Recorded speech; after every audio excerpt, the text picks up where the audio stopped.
Ахметшина, являюсь руководителем культурно-просветительского центра искусства «Жить». Мы располагаемся в Казани, и все удивляются, когда я говорю, что нашему проекту более 10 лет, и в рамках проекта мы проводим очень много лекций по разным направлениям искусства. Это и изобразительное искусство, кинематограф, музыка, философия, национальное искусство как отдельное направление. Изюминкой проекта являются творческие встречи с знаменитыми людьми, это режиссеры, актеры, художники, потому что у нас есть такой девиз, что своих героев нужно знать в лицо. Поэтому и вот композиторов приглашаем, например, буквально вот на следующей неделе у нас открытие сезона, и открываем сезон творческой встречи с композитором Эльмиром Низамовым. В прошлом году, например, с Миляша Хайруллиной было, и так вот мы проводим много встреч, да, и одно из направлений нашего проекта это как раз лекция Гульшат Нугайбековой, коллекционера. Вот, и мы очень рады, что в течение года было проведено очень большое количество ее лекций. Это и головные уборы, и ювелирные украшения, это и национальные костюмы, и очень большой спрос. Нам даже приходится иногда по 5 раз повторять эти лекции, и мы счастливы, что теперь это вызывает действительно интерес у людей. Люди начали уже думать о своем прошлом, начали возвращаться в деревни, искать вот эти сундуки, что там, не знаю, там запрятано, и уже вот ценность какая-то появилась. Но в Москве мы тоже, опять же, счастливы, что нас пригласили во второй раз. Первый раз мы были здесь в марте и проводили лекцию по головным уборам, а сейчас вот уже ювелирные украшения. Все очень просили, мы приехали. Мен яшәү сәнгате мәдәни агарту, яшәү сәнгате проектының җитәкчесе булам. Без төрле юнәлешләр буенча лекциялар үткәрәбез. Һәм инде шул юнәлешләрнең берсе ул коллекционер Гөлшат Нугайбекованың лекциялары. Без шул татар халкының милли костюмнары турында сөйлибез, баш киемнәре, бизәнү әйберләре буенча.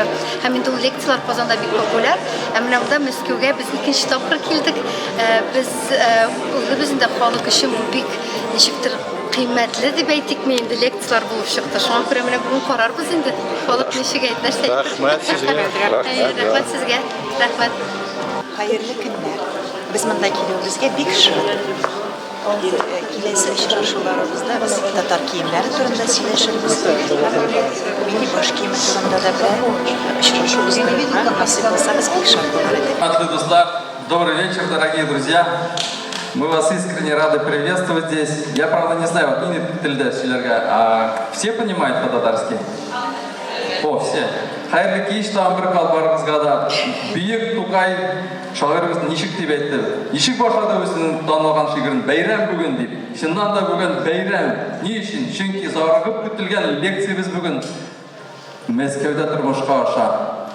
Һәм инде бу лекция өчен без зур рәхмәтләребезне безнең танылган коллекционер, татар костюм реконструкторы Гөлшат ханымга әйтәсебез килә. Бик зур рәхмәт сезгә. Тагын да шулай көч җыеп, беләсеңме, ул зур эш бу коллекцияны җыеп Мәскәүгә алып килер өчен. Һәм инде аның ярдәмчеләре, русча әйткәндә, те, кто оказывает содействие, Айсулу Равиловна, күрмим.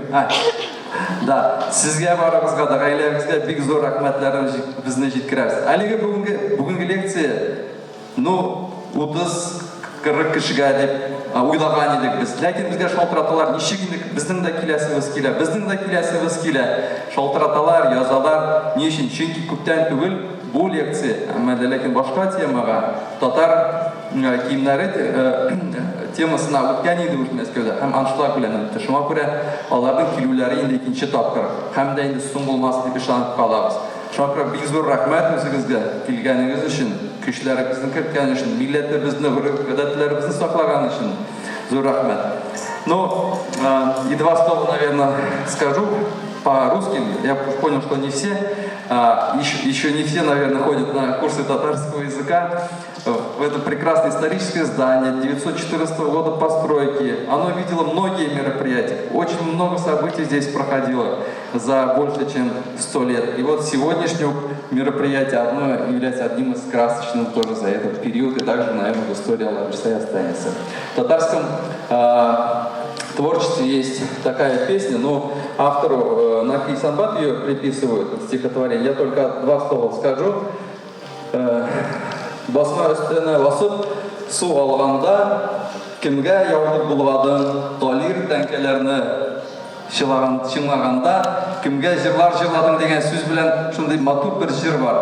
Менә нәкъ бу тарихлы тәңкәләрне безнең, белмим, әбиләребез һәм башка бурынгы кызларыбыз кийгәндер инде. Аның тарихын нәкъ менә бу Гөлшат ханым гына сөйли ала белә һәм сөйли ала дип уйлыйбыз инде. Һәм шул тарих, аларның тарихы белән дә безнең бәхетебезгә бүген бу лекциядә без таныштачакбыз. Мы сегодня познакомимся с величием просто нашего наследия. Спасибо вам, что приходите на такие мероприятия. Благодаря вам у нас сохраняется и культура, и язык, и история.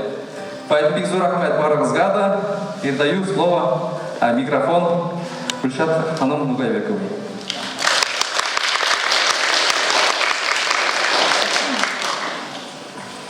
Когда мы сюда приехали, я подумала, лекция это, конечно, она посвящена ювелирным украшениям.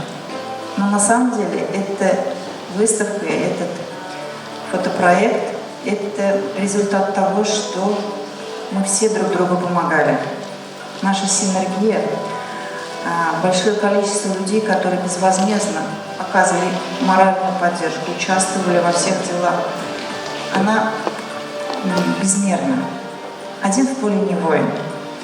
И вот я хочу всем даже вот так пожелать, чтобы у всех были свои соратники, своя поддержка, свой тыл. И я сегодня бы хотела сказать огромные слова благодарности в адрес полномочного представителя Республики Татарстан в Москве Равилю Калимовичу Ахмедшину за то, что он выразил доверие, предоставил такое прекрасное помещение, такой прекрасный зал, за организацию нашей поездки. И я очень надеюсь, что мы не ударим грязь лицом, и что эта поездка будет не последней. Я благодарна всем тем, кто сегодня пришел, выделил время, тем, что вы интересуетесь нашей татарской культурой. Человеком, перед которым я всегда буду благодарна, это Айсылу Равильевна Ахмедшина. Мы с ней знакомы более 15 лет. Мы были соседями по дому. А потом Айсылу, будучи кандидатом филологических наук, преподавателем КФУ, организовал лучшую школу английского языка в Казани. Я туда сама ходила, учила английский. Наши дети ходили. Потом наши пути разошлись, мы переехали, дети выросли. И буквально 1,5 года назад мы встретились, очень обрадовались друг другу, стали общаться. Айсылу сказала: я открыла культурно-просветительский центр искусства жить. Потом я влилась в работу этого коллектива. И я хотела сказать, если вы будете в Казани, обязательно загляните на афишу «Искусство жить». Широчайшая линейка образовательных мероприятий. Искусство, мода, философия, литература. Вот знаете, однажды я зашла к Айсылу, там у нас было мероприятие, я уставшая пила чай, уже расслабились, туфли сняли. Заходит какой-то очень импозантный мужчина в очках, говорит: Айсылу, я пробегал мимо, никак не мог тебя не увидеть. Ну, как-то такая, продолжили сидеть спокойно, не хотели-то особо как красиво я себя показать. Он убежал, я Айсылу говорю: кто это? Она говорит: ректор ГИТИСа. Я думаю, ничего себе, где бы я еще увидела. Айсылу организует концерты и моноспектакли. Вот предстоит у нее мероприятие в конце августа с Низамовым. И Айсылу сочла возможным включить мои выступления в линейку своих мероприятий. Мы создали целый цикл из тем, посвященных татарскому декоративно-прикладному искусству, костюму, ювелирным украшениям. И Айсылу, она очень грамотный методист. Она беспокоится о качестве подаваемой информации. И поэтому на каждое мое мероприятие она приглашала экспертов. Это были или историки, или искусствоведы, или, я даже не знаю, там, контроль был полный. На все мои первые лекции по теме сидела экспертная группа. Вот, например, я очень увлекаюсь татарским зодчеством, объезжаю татарские деревни и фотографирую. Большой у меня фотоархив уцелевшего нашего деревянной, вот этой невыносимой красивой резьбы фронтонов татарских. И меня настолько распирали вот эти знания о том, что еще уцелели в заброшенных деревнях вот эти домишки, которые будут, сгниют в течение 5-6 лет, что я организовала, попросила площадку Айсылу для деревянного зодчества. Вы не поверите, пришли замдиректора института Марджани, ну я же не архитектор, я не строитель, пришли два профессора из нашей архитектурной академии. Все они сидели, очень внимательно слушали. Я, конечно, пропотела, покраснела. Я думала, зачем я вообще в это ввязалась. Но мне не поступило ни одного критического замечания. Мало того, мы еще впоследствии стали разрабатывать туристический маршрут даже по нашим жемчужинам архитектурного деревянного наследия. Еще я бы хотела выразить огромную признательность моему другу и соратнику, молодому историку Дамиру Васильеву, с которым мы уже знакомы год, наверное, 4-5. Мы ведем проект по воссозданию татарской национальной одежды, именно реконструкции, абсолютно правдивой, абсолютно соответствующей тому, что было наяву, воочию. И как раз вот здесь вот мы воссоздали костюмы Кряшин, а здесь у нас идет процесс создания облика казанской татарки. И как раз благодаря его щепетильности, его очень серьезному и скрупулезному подходу как раз у нас и получаются такие костюмы, за которые нам не стыдно. Мы снимаем ролики, проект 50 лет на ютубе, у нас немного роликов, вот как раз последний ролик опять Айсылу выручила, и мы сняли очень красивый комплекс по тельниковской татарке, мишарке 19 века, с большими монетными украшениями, с тастарами, с камзолом сарафанного типа. Посмотрите, мы будем очень рады. Но еще я очень благодарна своему мужу.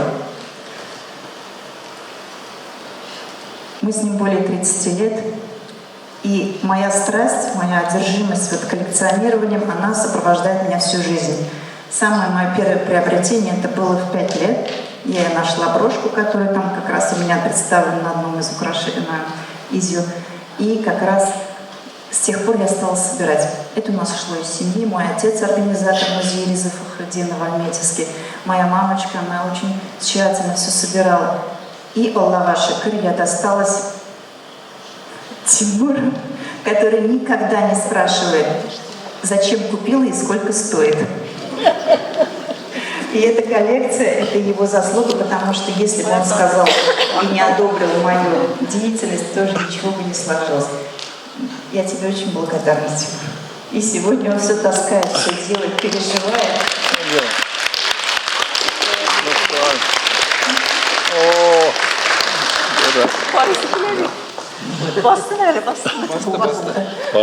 Он очень скромен.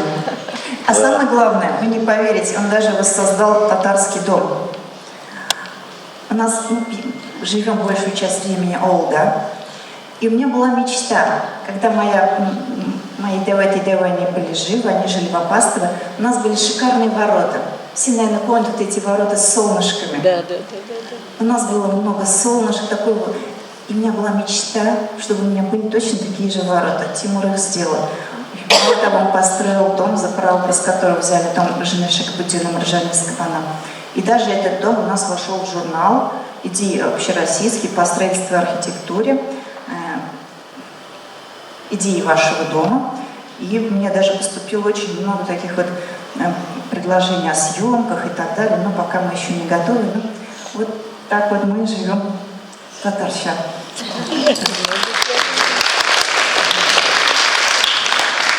Вот эта фотовыставка, она сформировалась случайно с целью иллюстрации украшений, которые носили татарские женщины, потому что все нужно посмотреть в комплексе. Если в комплексе не видишь, то представить себе, как оно сидело, как выглядел весь комплекс украшений, очень сложно. И я пройдусь по нескольким фотографиям. Да. Здесь вот это образ мишарки, 19 век, у нее на груди. Это мишарка, которая проживала в Саранском уезде Саратовской губернии. Здесь на груди у нее моментное украшение, называется пирте. На голове платок повязан анабаш, способ повязывания. И это характерное очень украшение тоже есть у нас, оно представлено в конце выставки. Это замечательная веселая фотография. Это очень моя хорошая знакомая Яна Федосова из Санкт-Петербурга. Эта фотография, на самом деле, абсолютно непостановочные вещи, те, которые идут из ее семьи. Вот этот фартук, например, вышила ее бабушка, которая проживала в селе Шакурово, это Свердловская область, в 1956 году вышла. Также бабушке принадлежал этот колфак. Семья сберегла, сохранила. Внучка уже в настоящее время, в 21 веке, фотографируется вот в таком образе. Она дополнила его платьем, сапожками и с гордостью демонстрирует его на многих-многих наших татарских мероприятиях. Ленарочка Куликова. Этот человек тоже приехал из Питера.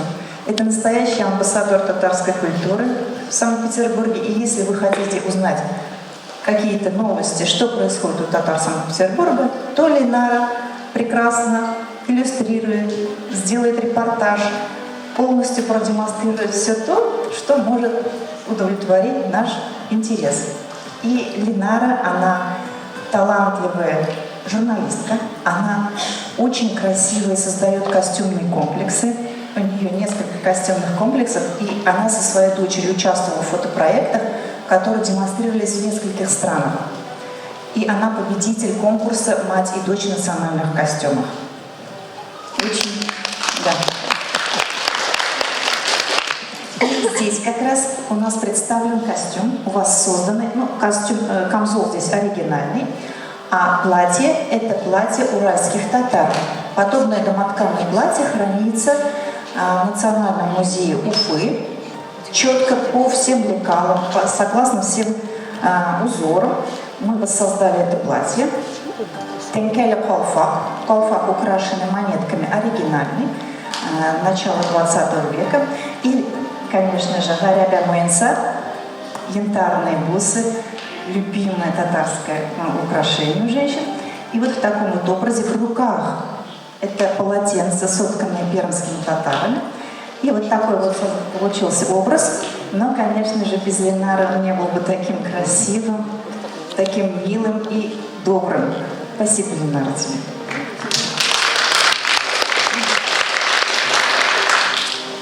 На этой фотографии мы хотели показать, как можно органично вписать старинные татарские настоящие украшения в современный образ. На этой фотографии тоже моя очень хорошая знакомая, моя наставница. Это Дина Гатина Шафикова. Наверное, многие про нее слышали. Это этнограф, специалист по костюму. Она ведет множество мероприятий. Татар-информ, миллиард Татарстан, да, по-моему? Миллиард татар. И она освещает именно вопросы национального костюма и украшений. И так как я не являюсь профессиональным историком, я всегда нуждаюсь в консультации. И вот когда бы я к ней не обратилась, Дина всегда очень терпеливо объясняет, разъясняет и направляет меня в нужное русло. Когда я пригласила ее поучаствовать в нашем фотопроекте, она сказала: я с удовольствием приду. Тут я подумала, может быть, согласятся ее девочки. Девочки тоже с восторгом приняли предложение поучаствовать в фотосессии. И здесь вот девочки Умида Бану и Эсма Бану. И совместно с Диной Гатиной Шафиковой мы ведем большую работу по созданию книги. Книга по татарским головным уборам. Она посвящена как женским, так и мужским. Но самым ценным будет то, что там будет практическая часть. За практическую часть отвечает мастер Аглая Лепина. Это лучший, я не побоюсь этого слова, в России мастер золотошвейного искусства. Она у нас работала реставратором в Национальном музее, теперь она открыла отдельную школу, и она знает все тонкости создания татарских национальных головных уборов. Эта книга у нас планируется к изданию где-то в течение года. И я хотела обратиться к аудитории. Если у кого-то из вас сохранился старинный колфак, и если есть красивая история о ее хозяйке, мы с радостью примем у вас это изображение, копию и сам рассказ, и мы хотели сделать небольшую главу, именно посвященную сохранению нашей культурной памяти, чтобы ничего не уходило. Не поверите, у нас даже есть репортаж с бабушкой, которой 104 года, и у нее еще целый колфак, в котором она была. Внучка пришла на мероприятие, которое я организовала в этом колфаке, и сказала: а у меня до сих пор жива бабушка. И вот мы тоже с ней надеемся включить как раз историю. Здесь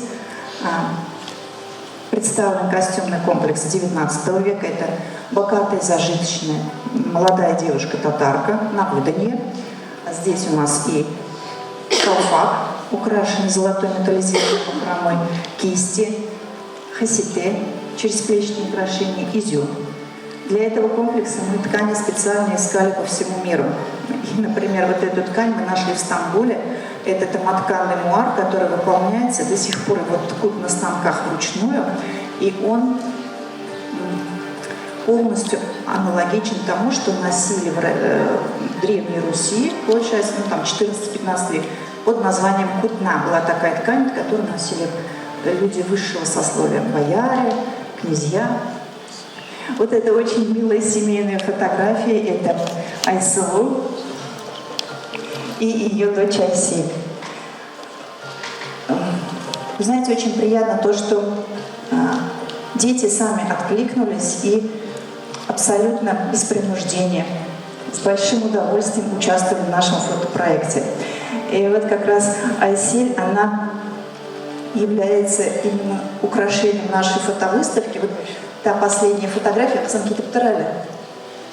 Вот видите, там в сиреневом камзольчике. Это моя самая любимая фотография, потому что как ангел смотрит с фотографии. Ну правда же, такие красивые глаза, такое выразительное лицо. Шунды щепшин татар казар. Вот, спасибо тебе, Айсель, большое, что ты помогала вот как раз в создании этих фотографий.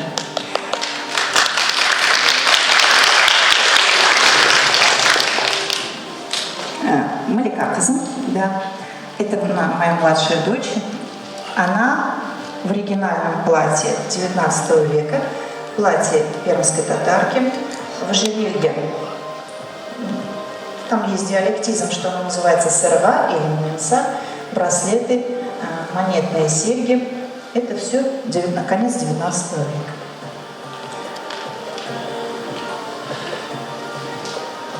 А эта фотография посвящена человеку, без которого не было бы этой выставки вообще.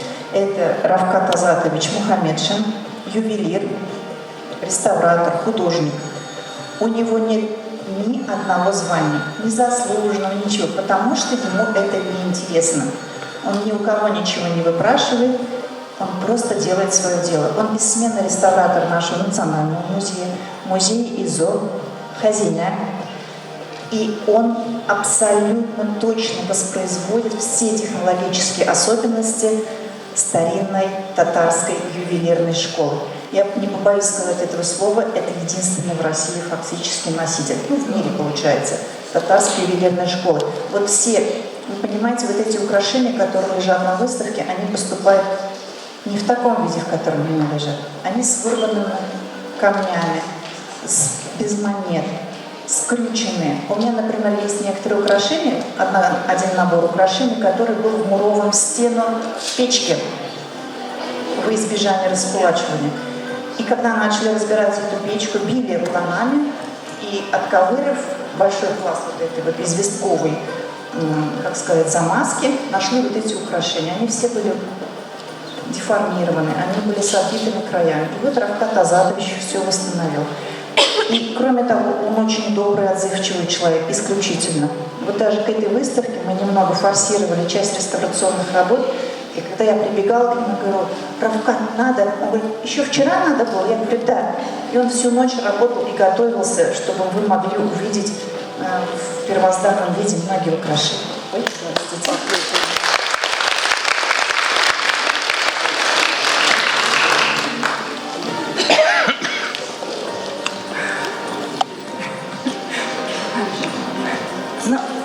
это моя младшая дочь Малика, да. Я просто избегаю как бы хвалить своих детей. У татар это, во-первых, не принято, а во-вторых, просто я боюсь того, что вы еще подумаете, что мы красуемся и выпячиваем свои идеи. На самом деле это не так. Проект начинался с моделей, с профессиональных моделей, которые получали 5000 рублей в час, мы сделали фотосъемки и поняли, что ничего не играет. Были мертвые фотографии, потому что отсутствующий взор, незаинтересованность в том, что ты подаешь, модифицированные лица, чрезмерная худоба оказывается абсолютно противопоказано народному костюму. И вот именно все наши близкие, друзья, все, кто участвовал в этом проекте, они именно показали всю красоту. Потому что кто носил этот костюм, они любили свою одежду. Здесь вот, например,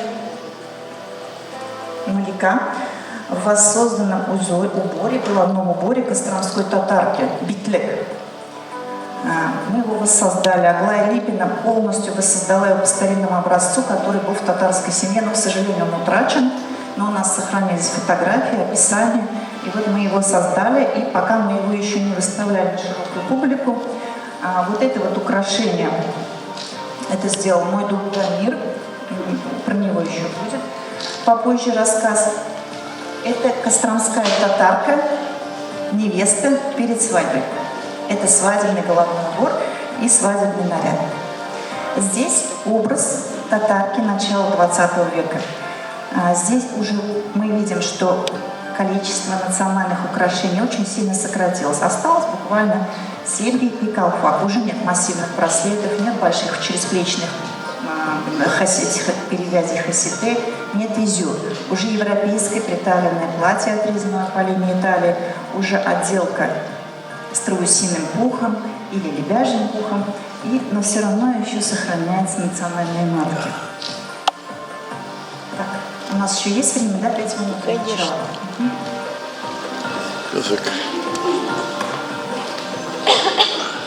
И вот 3 еще снимка. Здесь мы с Маликой. Я в Камчат-Бурек. Камчат-Бурек – это шапка из морской выдры, калана, отделанная позументом с бархатным верхом.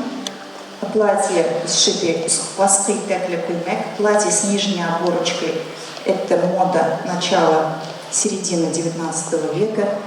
Конечно же, это приканчикляр, покрывало большие шали, платки жаккардовые из натурального шелка.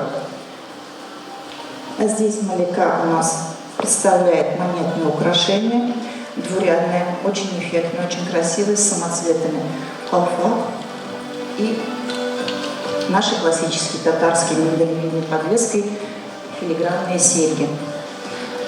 Айси, мотор чулпалар были, с красивыми чулками, колфак и тоже уже украшение, которое поступило в мою коллекцию семьи начала, даже ближе к середине, до 40-х годов 20 века его носила молодая девушка.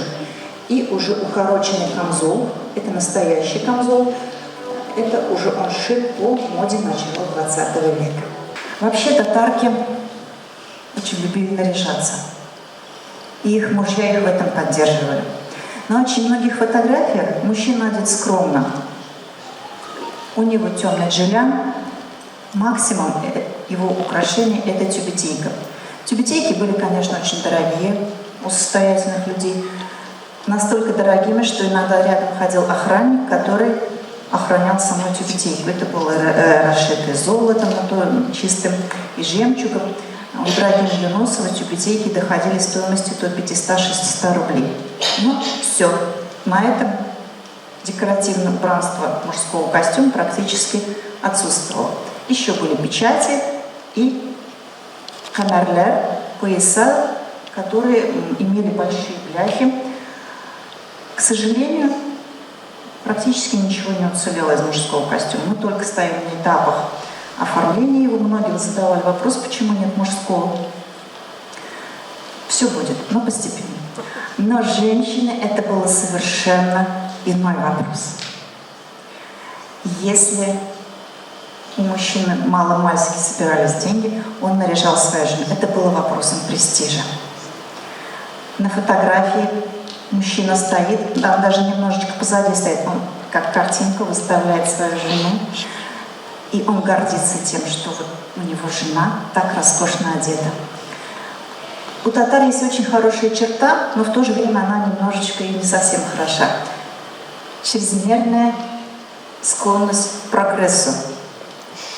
Благодаря тому, что татары были замечательными торговцами, они могли путешествовать, могли обмениваться товарами. И Казань, находясь на пути между Востоком и Западом, она как раз способствовала этому торговому и культурному обмену. Татары очень быстро теряли свои национальные черты. Костюм очень быстро менялся на европейский. Украшения. Татары, они хотели кашидан холмаска, не отставать от других. Быстро перенимали и быстро изменялись. Немножечко в деревнях или ближе уже к Уралу, к Сибири сохранялись национальные черты. Но именно и стремление к этому прогрессу вызывало такое многообразие ювелирных украшений.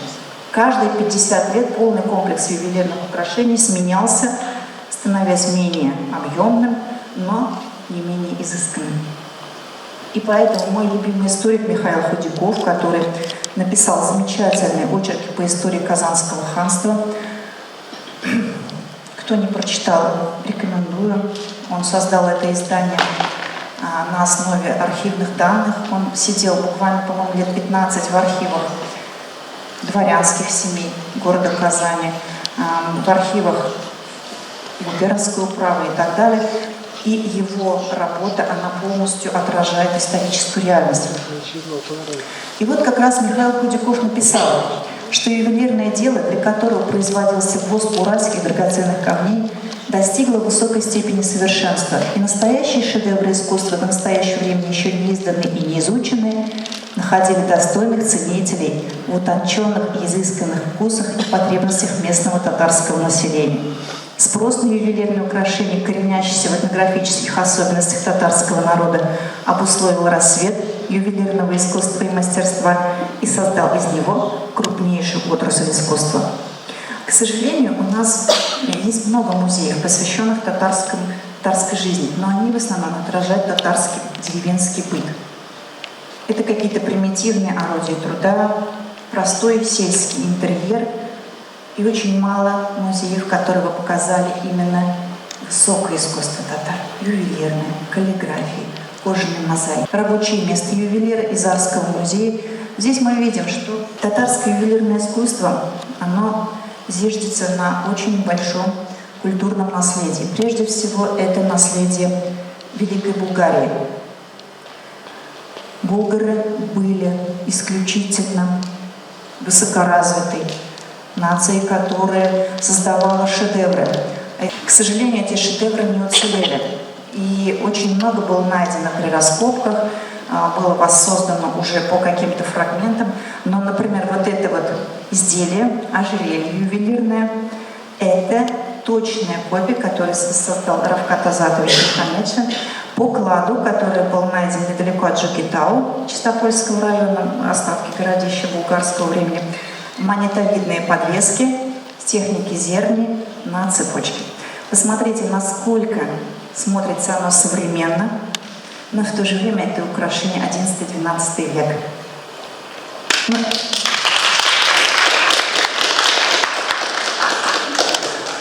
Потом были тяжелые времена. Потом пришла чума, Золотая Орда. Но Золотая Орда вместе с тем, что привела ее упадок, она принесла тоже огромный пласт культуры. Ювелирное искусство не угасло, а получило еще больший толчок к развитию.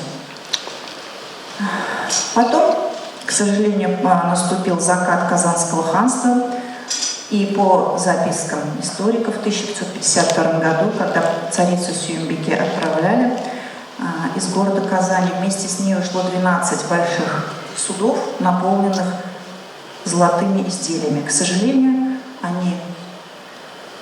часть из них была утеряна, часть находится сейчас в Эрмитаже, в музеях Московского Кремля. Например, шапка Мономаха. Шапка Мономаха, она сделана не конкретно казанскими мастерами, а мастерами Золотой Орды, казанская шапка и так далее.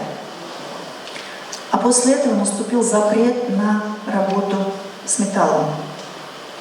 Был страх, что татары возобновят и сделают из-под тишка новое оружие, новые стрелы. Под замес попало ювелирное искусство. Но татары очень бережно относились к своим традициям и сохраняли исподволь от отца к сыну или к очень близкому человеку на свои древние традиции. Поэтому мы видим то, что, ну, конечно, часть утеряна, но большинство сохранилось до нынешнего времени. Здесь была даже отдельная терминология. Ювелиры, которые работали с золотом, назывались олтан-шулар, олтан-золото, которые работали с серебром камеш-шилер, которые работали по резьбе и огранке драгоценных камней джавхар-шилер. Те, кто занимались позолотой, они назывались йолдас-шилар. В этом отношении даже очень интересно, я узнала такой факт, что все, наверное, знают игривую песню «Жизнякей». И там поет «Балдазым, ялгазым». Я всегда думала, почему же он обращается к своей своященице и говорит «одинокая моя». Ну как-то для женщины же это не похвала, а оказалось на самом деле в оригинале это было «Балдазым, ялдазым, золотая моя». А ялгазым никто не знал уже этого слова, это старо-татарский, и постепенно заменили на ялгазым, одинокая моя, так вот оно пошло. А ялгазши — это человек, который золотил серебряные железные изделия. Последние носители Казанской ювелирной такой традиционной школы, они были живы до 80-х, 90-х годов, и они очень ревностно оберегали все свои навыки. Они не делились. Я даже читала истории о том, что вот шел председатель колхоза с человеком, который хотел изучить ювелирное искусство. Он сказал: хорошо, раз ты мусульманин, я тебе покажу, но рассказывать не буду. Если ты умный человек, то ты поймешь, а если ты дурак, то и Бог с тобой. И так вот человек хотя бы увидел технику чернения, так как ее делали татары. Были целыми династиями ювелиры, были даже женщины-ювелиры. И если вам доведется быть близ Казани, в Арске, там есть Казанарта музей, музей Заказания, и там как раз прекрасно есть информация по татарским ювелирным семьям, которые занимались ювелирным искусством. Кроме того, там даже есть и ювелирное рабочее место с немудрящими инструментами, но тем не менее, оно сейчас будет через один слайд. Я его покажу. До революции в 1914 году в Рыбной Слободе была открыта даже учебная ремесленная мастерская по ювелирному делу. Туда приезжали педагоги из Академии Репина из Санкт-Петербурга и приезжали из Академии барона фон Штиглица и обучали молодых специалистов, ребят, таким тонким видом искусства, как композиция, потом глиптика, скань. Было эмальерное дело. Но, к сожалению, вы понимаете, 14-й год — это уже начало Первой мировой войны, потом уже школу закрыли в 17-18 годах, и, к сожалению, дальше она не открылась. Вот как раз рабочее место ювелира из Арского музея. Здесь мы видим, что на самом деле инструментов немного. Здесь вот как раз показаны фильерные доски с меняющимся диаметром отверстий, клещи, корвабарына, тигли и как раз дуло, стамески и пунсоны, которыми делался узор. Прежде чем мы перейдем непосредственно к самим ювелирным изделиям, я бы хотела остановиться на технике изготовления. Вы понимаете, когда, например, рассказываешь человеку, сколько труда было отдано хотя бы на изготовление вот этой одной маленькой чулпы, он начинает ценить и понимать, что находится перед ним, что это на самом деле очень трудоемкий процесс. Вот Равкат Азатович преподавал в нашем техникуме народных промыслов, и он сказал: ни один ребенок не смог и не захотел быть ювелиром и работать в технике филиграни, потому что одну чулку можно делать месяц. И те силы, те усилия, они не будут вознаграждены, потому что эту чулку не продашь по цене одной зарплаты. Такого не будет, к сожалению. И вот как раз одна из наиболее распространенных техник — это чеканка. Вот эти узоры можно наносить в нескольких техниках. Для татарской характерна именно чеканка. Если вам когда-то попадет в руки старинное татарское украшение, и вы будете думать, татарское оно или нет, возьмите увеличительный прибор, лупу и посмотрите вблизи. Татары брали долото, наносили по нему молоточком ударе, и получался вот такой вот узор. Видите, вот здесь вот зазубрено. Рисунок как будто бы состоит из отдельных штрихов.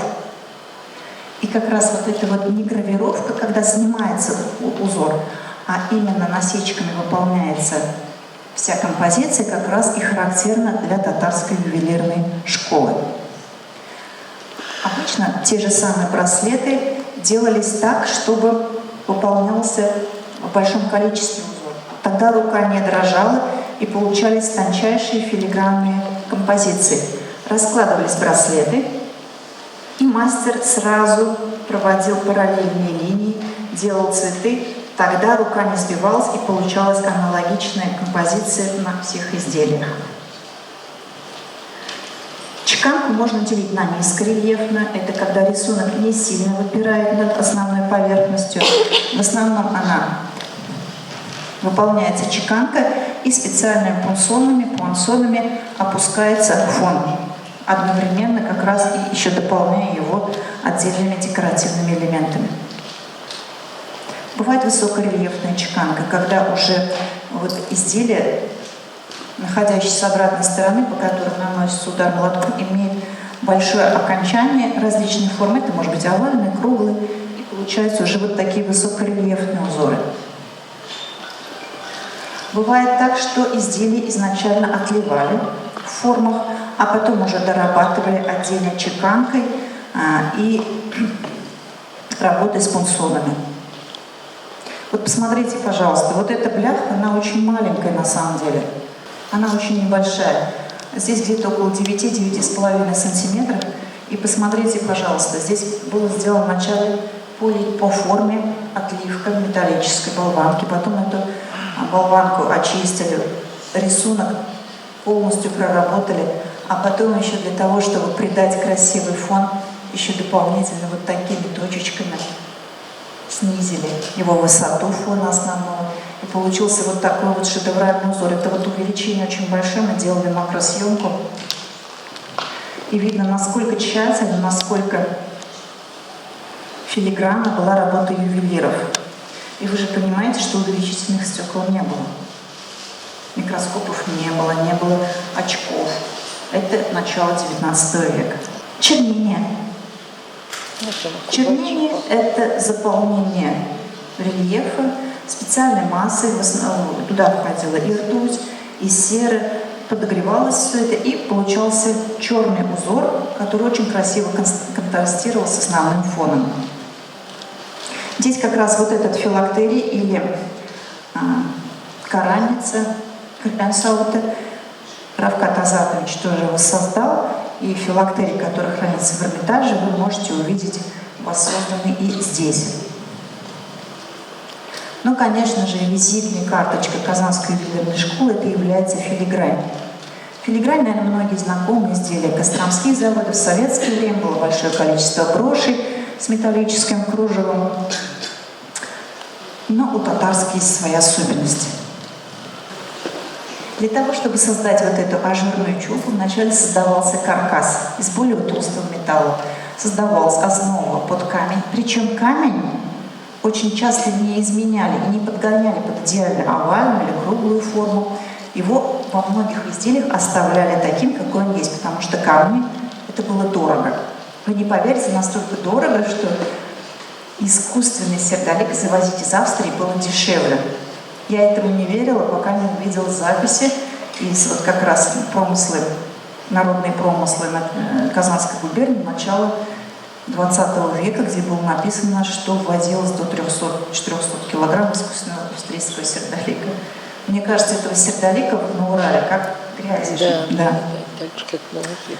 Вот каркас продолжался снаружи, прокладывались основные скелетные линии.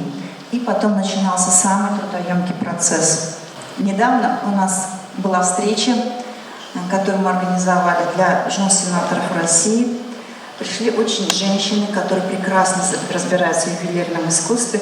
И вот как раз, когда я начала рассказывать вот технику филиграни, они не поверили, они тут же начали все это проверять. И были потрясены до глубины души тем, что вот делали татарские ювелиры. Ну, не только татарские, конечно. Брали металл, его нагревали, и потом протаскивали клещами через вот такие филигерные доски. Постепенно уменьшающийся диаметр приводил к тому, что проволока утоньшалась. Вы не поверите, мастерство Древней Булгарии позволяло из 1 грамма золота сделать 2000 метров проволоки. Когда я сказала своему супругу, представляешь, 2000 метров проволоки, он сказал, такого быть не может. Тогда мы стали проверять в интернете, в литературе, оказалось до 4000. Представляете, 1 грамм чистого золота. Ну, золото, потому что Равкат Азатович сказал, что если хоть малейшая примесь будет, ну там 1% железа, то она будет хрупкой. Да. И вот 1 грамм, вы представляете, превратить, ну пусть 2000 даже. Червонного золота. Да, и самое-самое тоненькое, маленькое отверстие, ну, по литературным данным, это было или делали в рубине, или в алмазе. И через это самое тонкое отверстие как раз уже делали вот эту нить филигранную, которую потом, это было еще только начало процесса, ее прокатывали и делали ее вальцовку, ее уплощали. Вот как раз филигрань вы должны различать простую, гладкую и ажурную. Вот простая филигрань, обратите внимание, вы здесь видите линии гладенькие. Толстенькую проволоку уплощили и уложили вот такими завитками. Здесь вот тоже это простая филигрань, гладкая. Но татары такое делали редко. Они намного поступали сложнее. Несколько проволок свивали между собой и только потом ее простукивали. Благодаря этому на ребрах получались очень красивые такие насечки, которые придавали дополнительные блики и служили дополнительным декоративным элементом для каждого завитка. Видите, как будто бы состоит из маленьких-маленьких жемчужин. Здесь как раз вот на этой застежке тоже мы видим ребристость поверхности завитков. Но было еще более высокое искусство. Мастерство бугорчатой ткани. Бугорчатая ткань – это как раз фрагмент браслета. Для этого проволоку насаживали на специальные конусы. Но в основном, как мне объясняли, они содержали в себе ртуть. И вот на эти конусы навивалась проволочка, потом состав расплавлялся, конус оставался. Сейчас мастера делают 2-3, ну максимум 4 оборота вокруг этого конуса. А вы посмотрите, вот эта бляха начала 19 века, здесь количество бугорков на некоторых завитках достигает 6-7. Сейчас просто я покажу размер самой бляхи. Ужас. Вот. Размер тоже в пределах 10 сантиметров в ширину и в высоту, наверное, сантиметров 8. И посмотрите, сколько же здесь труда вот этих завитков. Это очень тонкая и тонкая работа. Бугорчатая ткань. Да. Еще одной техникой это было выполнение зерня. Зернь – это маленькие-маленькие шарики, которыми оформляли края изделия или могли сделать полностью заполнение поверхности. Очень часто это делали на крышках каравиц. Вот для того, чтобы сделать эту зернь, брался древесный уголь. Все, наверное, знают, да, как он выглядит, черненький. Делались там маленькие-маленькие углубления. Потом расплавлялся металл и капался в эти углубления. Он там скатывался под силой поверхностного натяжения металла, принимал шаровидную форму, и потом уже его доставали и прикрепляли непосредственно к самому украшению. Вот, например, Айса Лук только что демонстрировала ожерелье, которое делалось в Волжской Булгарии. И вот посмотрите, здесь при макросъемке видно вот эти вот мельчайшие шарики. И это никак нельзя усовершенствовать процесс. Никаким другим способом добиться вот этих шариков мельчайших нельзя. И Равкат Азатович говорил, что вот диаметр его шариков 0,4 мм. И он каждый шарик, вы представляете себе, это то есть не отпечаток, то есть это не то, что нам сделали оттиск и каждую вот эту вот круглую подвеску повторили. Нет, каждый шарик был сделан индивидуально и только потом уже припарен непосредственно к самому изделию. В этой же технике выполнена и филактерий. Здесь мы видим желтевидные подвески, по которым как раз расставлены в геометрическом таком шахматном порядке мелкие зернышки. Ну и, конечно же, это апофеоз техники зерни. Это парные височные подвески уточки, которые были найдены в Чистопольском районе под деревней Мокрые Курнали.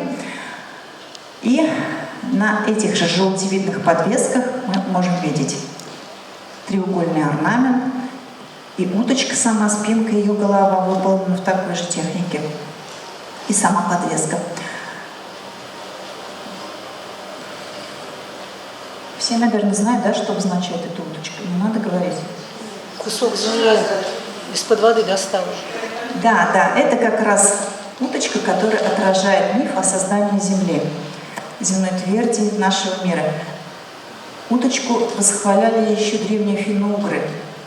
В 3-4 тысячелетии до нашей эры сохраняются очень красивые керамические изделия и выплавленные из металла, но в Древней Булгарии уточка еще пользовалась уважением и почитанием, как и животное, которое содержит себя всегда в чистоте, которым покоряются 3 стихии, и поэтому они создавали его в своих украшениях.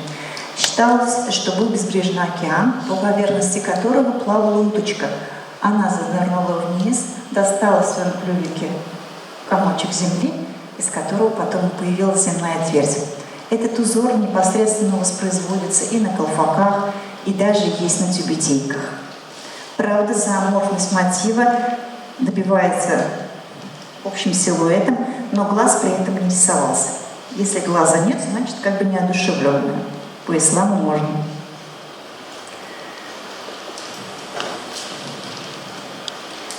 Как писал Карл Фукс в своих наблюдениях, чем богаче татарка, тем более она была покрытой.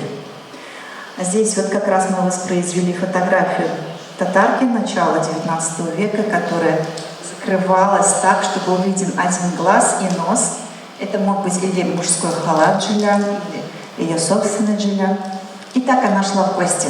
Даже в начале XX века мы нашли фотографии казанских татарок, которые ходили в джилянах и писали заметки в газеты, жалуясь на русских мальчишек, которые висли на рукавах. Они говорили, виснут-то они виснут, и что-то они кричат. Но, слава богу, мы не понимаем, как они обзываются, мы уже не знаем русского. Ну, вот такая вот жалоба как раз была, по-моему, в журнале «Милли Шура», по-моему. И, как писал Карл Фукс, пара лошадей везет ее всю заходу к ее знакомой, и она, бедная, не выставит из-под покрывала носа до самой горницы своей приятельницы. Но ситуация совершенно менялась, когда она приходила в гости, в люди.